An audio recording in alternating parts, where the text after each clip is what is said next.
বন্ধু, তোরা যারা যারা 2030 সালে বিয়া করবি এমন টার্গেট লিয়ে বইরিছস, আমার মেজারমেন্টে তোর আর বউ ওই টিকটকার পড়বো নাই তো ব্লগার পড়বো। প্রথম রাইতেই দেখা গেছে কি এমনও আছে লাইভ শুরু করে দেয়া কইতে পারে, গাইস দেখুন আমার জামাই হাঁপাই গেছে গা, আহা আমি এখন কি করব, কি করতে পারি, আপনারা আমার একটা পরামর্শ দেন। এই শুরু করে দিব। এইটা একবার শুরুর রাইতেই, টেনশন করিস না। এমনও হইতে পারে হারা রাত লাইভ চলতে পারে। আমার কথাটা কি খারাপ লাগতেছে? আও না, কথা খারাপ লাগলো বাস্তব। এমন হইতে পারে লাইট দিয়ে রাখতে পারে। আর আমরাও সুযোগে কিতা করাম, নেট আছে, সবকিছু আছে, আমরাও দেখা গেছে কিতা লাইভ দেখানোর লিগা মোবাইলের সামনে আগে ভাগে রেডি হয়ে বইয়া থাম। বুঝছুনি? অক্কনো সময় আছে বেড়া, অক্কনো সময় আছে বেড়া, তাড়াতাড়ি শুরু করে দে।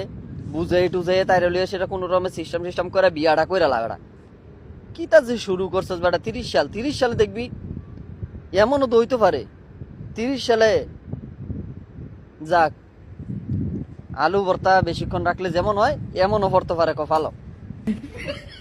আলু ভর্তা রাইকা দিয়া পরে খাইবা, এই চিন্তা করে সেটা মাইকা টিকা হালাই রিক্কা, এরপরে এই চিন্তা করে থাকলে এমন হইতে পারে আলু ভর্তার মতন 2 দিন পরে সুটকা লাগতে পারে। তো বালা বালা অক্ষণ সময় আছে বেটা, বিয়াটা কর। আর কিতা করবি? বিয়া কর।